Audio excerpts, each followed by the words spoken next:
Hello friends, KSR academy commerce institute के YouTube channel पर एक बार फिर से आपका हार्दिक स्वागत है। अप्रैल 2023 मोस्ट इंपॉर्टेंट मंथ है फॉर जीएसटी टैक्स पेयर के लिए। उस मंथ की क्या ड्यू डेट है जीएसटी और इनकम टैक्स के रिटर्न फाइलिंग की या और अलग असेसमेंट की कौन सी ड्यू डेट है, ये आज हम इस वीडियो के अंदर डिस्कस करने वाले। वीडियो बहुत इंपॉर्टेंट है। अगर आपकी एक भी डेट मिस हो जाती है तो आपको लेट फीस या पेनल्टी पे करनी पड़ सकती है। चलिए देखते हैं इस वीडियो में। सबसे पहले हम बात करते हैं जीएसटीआर 1। जीएसटीआर 1 जो है ये है सर हमारे आउटवर्ड सेल्स की डिटेल। आउटवर्ड सप्लाई जब हम करते हैं सेल्स की हमको डिटेल्स प्रोवाइड करनी होती है, वो हमको जीएसटीआर 1 के अंदर करनी होती है। अब यहाँ पर दो पर्सन्स होते हैं, एक वो पर्सन जिन्होंने क्यूआरएमपी स्कीम ऑप्ट किया हुआ है और एक वो पर्सन जिन्होंने क्यूआरएमपी ऑप्ट नहीं किया हुआ। जिन्होंने क्यूआरएमपी स्कीम ऑप्ट नहीं किया हुआ है उनके लिए जो रिटर्न्स होते हैं वो मंथली रिटर्न्स होते हैं, चाहे वो जीएसटीआर 1 हो चाहे वो जीएसटीआर 3 भी हो।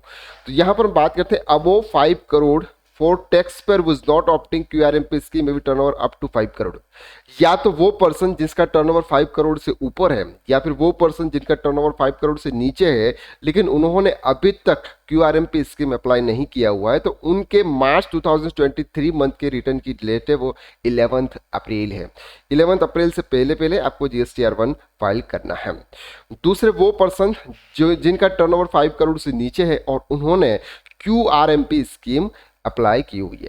क्यूआरएमपी स्कीम के अंदर हम क्वार्टरली रिटर्न फाइल करते हैं लेकिन मंथली पेमेंट करते हैं। जीएसटीआर 3 का जो भी हमारा पेमेंट आता है वो मंथली करते हैं चालान पे करके। तो यहाँ पर जो भी क्यूआरएमपी स्कीम्स यूज करते हैं उनका जो रिटर्न्स होता है वो क्वार्टरली रिटर्न होता है। लेकिन नॉर्मली अगर हम देखा जाए तो इनपुट टैक्स क्रेडिट हमको तभी मिलती है जब सामने वाला उसके आउटवर्ड सप्लाई जीएसटीआर 1 के अंदर शो करता है, तब जाके वो हमारे यहाँ पे जीएसटीआर 2 और 2B में शो होता है। अगर वो मंथली क्वार्टरली रिटर्न फाइल करेगा तो शो नहीं होगा। उनके लिए सर आईएफएफ की फैसिलिटी दे रखी है, यानी कि इनवॉइसिंग फर्निशिंग फैसिलिटी। जो B2B सेल्स है, जो B2B यानी कि सामने वाले को इनपुट टैक्स क्रेडिट लेनी है, उसकी डिटेल्स आपको मंथली ही फाइल करनी है, मंथली ही प्रोवाइड करनी है। तो उसके लिए जो ड्यू डेट है वो है 13 अप्रैल, यानी कि 13 अप्रैल से पहले पहले आपको रिटर्न फाइल करना है। 13 अप्रैल के बाद अगर आप फाइल करते हो तो आपके सामने वाले पर्सन को उस मंथ के क्रेडिट में शो नहीं होगा, वो उस मंथ की क्रेडिट नहीं ले पाएगा, क्योंकि हमारा जीएसटीआर 2 भी जो होता है वो 14 के बाद में अपडेटेड होता है और 14 के बाद में अगर आप कोई भी डिटेल्स प्रोवाइड करते हो सर उसमें कोई भी अपडेट नहीं होगा। तो आपको जीएसटीआर 1 जो है ये 13 अप्रैल से पहले पहले फाइल कर देना। अब हम बात करते हैं यहाँ पे जीएसटीआर 3 की। जीएसटीआर 3 हम सभी बहुत अच्छी तरह से जानते हैं। जीएसटीआर 1 के अंदर हमने जो भी सेल्स दिखाई है वो टैक्स हमको पे करना होता है, यानी कि आउटवर्ड सप्लाई के अंदर हमको जो टैक्स है वो पे करना होता है।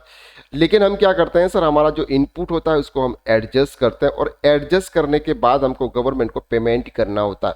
तो वो पेमेंट हम जीएसटीआर 3B फॉर्म के अंदर करते हैं, तो उसकी भी कुछ ड्यू डेट होती है। ये ड्यू डेट तो बहुत इंपॉर्टेंट होती है।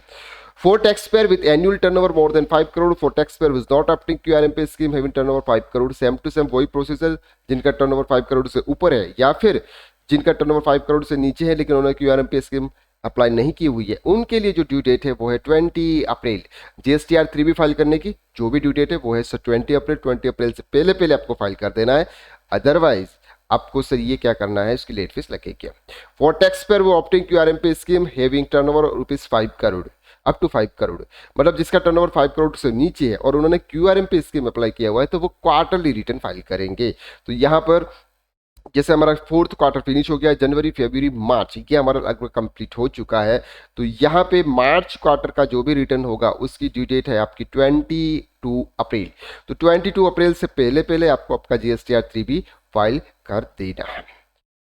और अदर रिटर्न ड्यू डेट 24 यानी कि 20 तारीख की जो ड्यू डेट है वो है जीएसटीआर 5 के लिए। जो resident non resident taxable person file करते हैं उनकी जो ड्यू डेट है वो है सर 20 अप्रैल। 13 अप्रैल due date of GSTR 6। Input service distributors जो होते हैं उनको जीएसटीआर 6 फाइल करना होता है, उसके लिए जो ड्यू डेट है वो है sir 13 April.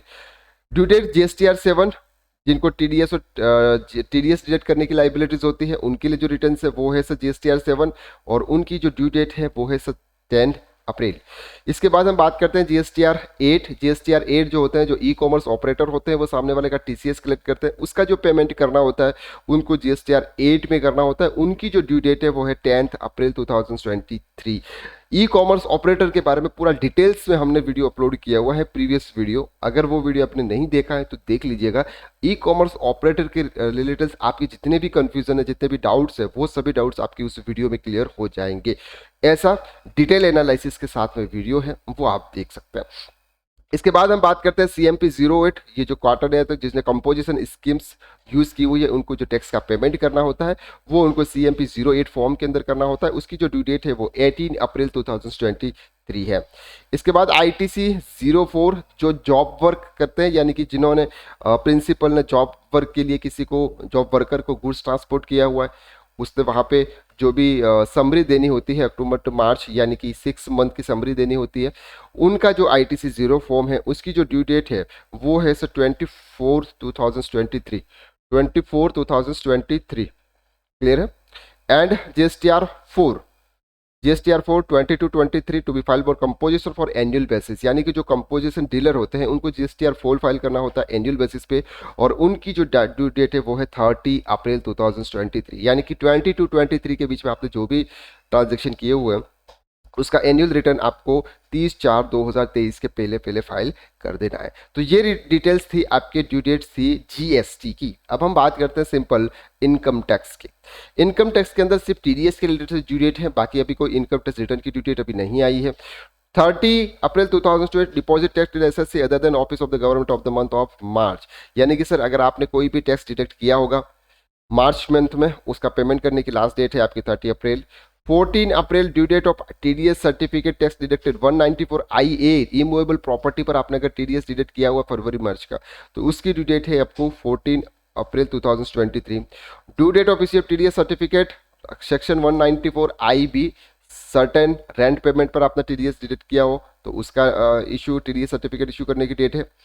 And 194M TDS on payment residence contractor resident professional in month of February, अगर उनका रिटर्न की TDS डिडक्ट किया है तो उसकी आपको TDS सर्टिफिकेट प्रोवाइड करने की डेट आपकी 14 अप्रैल है।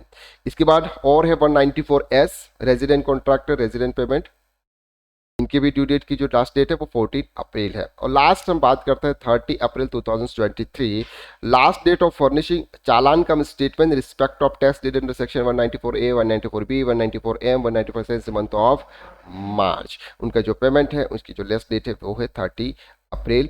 मार्च मंथ का जो भी आपने पेमेंट डिडक्ट किया होगा TDS, उसका पेमेंट करने की लास्ट डेट आपके 34 अप्रैल 2023। तो ये तो सर इनकम टैक्स की डिटेल थी। अब हम बात करते हैं ESI और PF की। ESI PF की भी जो पेमेंट हमने डिडक्ट किया होगा मार्च मंथ का, उसका पेमेंट आपको 15 अप्रैल 2023 से पहले आपको पेमेंट कर देना ESIC का, और PF का भी 15 अप्रैल 2000 कर आपको ये डिपॉजिट गवर्नमेंट को कर देना है।